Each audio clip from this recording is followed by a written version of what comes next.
So on that note, I will pause and take any questions that you may have.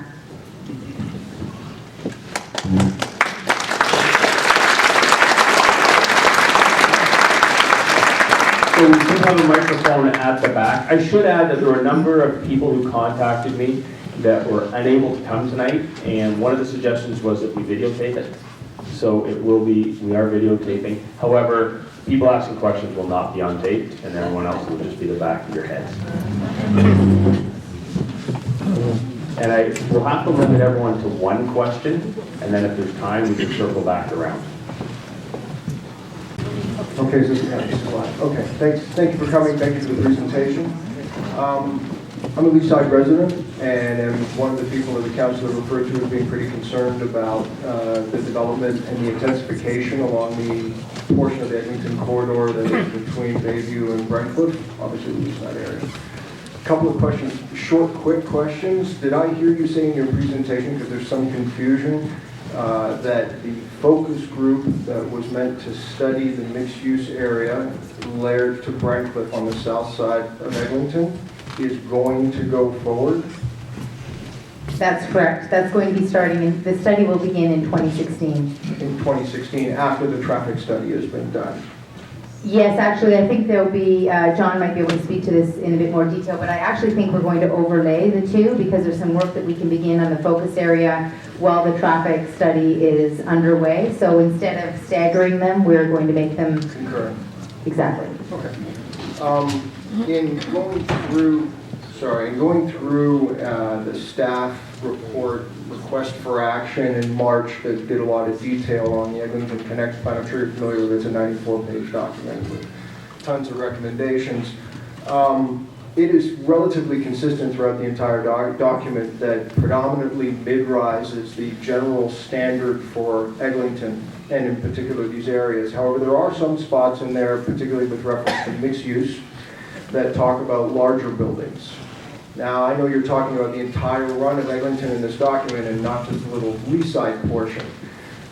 You're probably aware that there are a number of building applications that are in place for Leaside right now, specifically Sunnybrook Plaza at 660 Eglinton with a 19-story and a 13-story building, and then a little bit more egregious, the latest Diamond Corp application for a 34, 31, 29, and 24-story buildings for that little mixed-use section along Brentcliffe.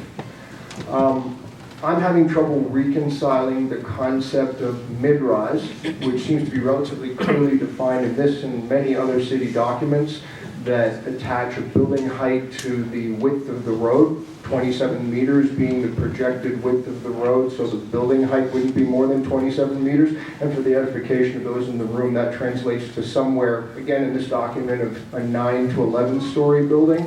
So I would appreciate if you could connect for me how, because we're obviously very nervous before I even ask the question, anything that seems to go to OMB, we seem to lose, or we have to generate tons of money and go and try and fight it, and that's just not a place we want to be against developers.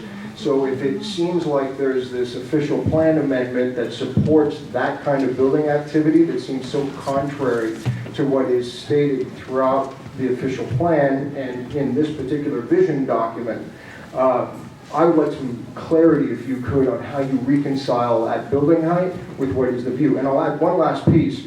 As this plan characterizes the different neighborhoods throughout Eglinton and focuses on Leaside, it does state that the neighborhood is predominantly single-family dwelling. So there's a big, big step from two-story houses to even mid-rise, of which it would seem from the polling you did was something that seemed to be satisfactory to people who answered the polls.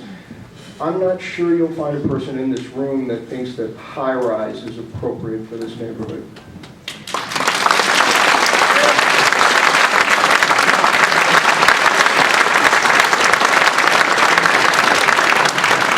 Well, thank you very much. You've asked a really important question, and I'm very happy to have the opportunity to answer it, because this is what's important to differentiate. The focus areas are areas that, precisely because of their scale, can accommodate more intensification. On a site where you can typically accommodate one building and it is directly adjacent to low-rise, you're going to have mid-rise on that site. Mid-rise is the transition. The sites that are larger can in fact accommodate more buildings, and our key measure here, what we use in the planning department are performance standards. We're concerned about tower separations, we're concerned about shadowing, we're concerned about the pedestrian realm and how the pedestrian realm is designed. We're concerned about whether you can provide the public realm space, park space on the site or not on the site. So there's a very big difference, and this is really important to differentiate between when you're talking about one building versus a development parcel that will accommodate a whole series of buildings. And when you're talking about a development parcel that will accommodate a whole series of buildings, in some instances along this corridor, as the demonstration sites show, you can in fact accommodate a taller building without having a negative impact on the adjacent uses. So that's the nuance, which is really important to differentiate. So when you look at the purple parts on the map, when you look at the purple parts that are the focus area, those are the areas where the expectation is that a higher level of intensification will be accommodated. And in part, that's linked directly to this transit investment and capitalizing on this transit investment. The reality is, because of the amount of investment going into this community, the objective is to ensure that that can be captured and utilized and that we can drive growth to this area because people can get on transit. And that's a key tenet of the official plan. I know there are a lot of people that want to talk. Just one quick follow-up, which is, and I heard your answer, and I think I would distinguish that answer into something that can be done, whether something against something that should be done.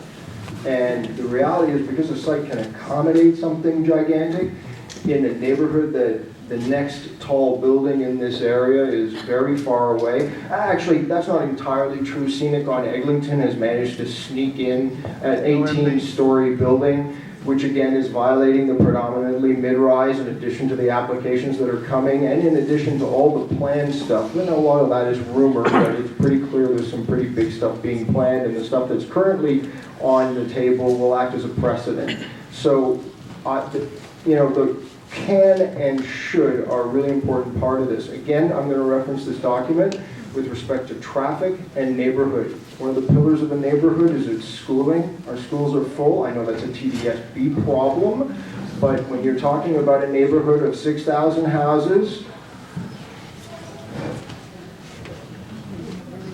when you're talking about a neighborhood of 6,000 houses that currently exist, 6,000 residences, the current proposal by Diamond is 1,500 residences.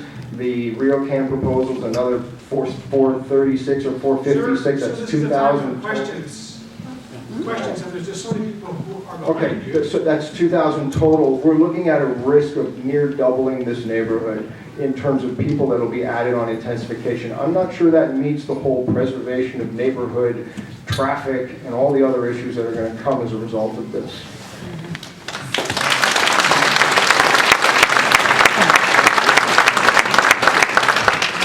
So it's important to be really, really clear that the preservation isn't about no change. And if anyone thinks it's about no change, you're going to be hugely disappointed, because that is not at all what our planning framework is or has been for the past 20 years in the city. Our planning framework recognizes there's going to be significant change, and that when we talk about preserving neighborhoods, we're talking about not rezoning single-family homes. Not rezoning single-family homes to allow them to become mid-rise, which is really what happened in the 60s and 70s. It was the reason why David Crombie got elected, because, and a lot of it actually happened just north of Yonge and Eglinton. Single-family homes got bought up, and 19, 20-story concrete towers were built in their place. That's actually happened all over this city. When we talk about preserving neighborhoods, we're talking about recognizing that single-family homes are not development sites. Those are not areas that we will allow to be redeveloped. We are not talking about our avenues and our corridors, and in fact, it's precisely because we're not directing all of our growth here that we are directing our growth to our main avenues. It's the reason why our main avenues will accommodate more growth, is precisely so that 75% of the city can actually stay static.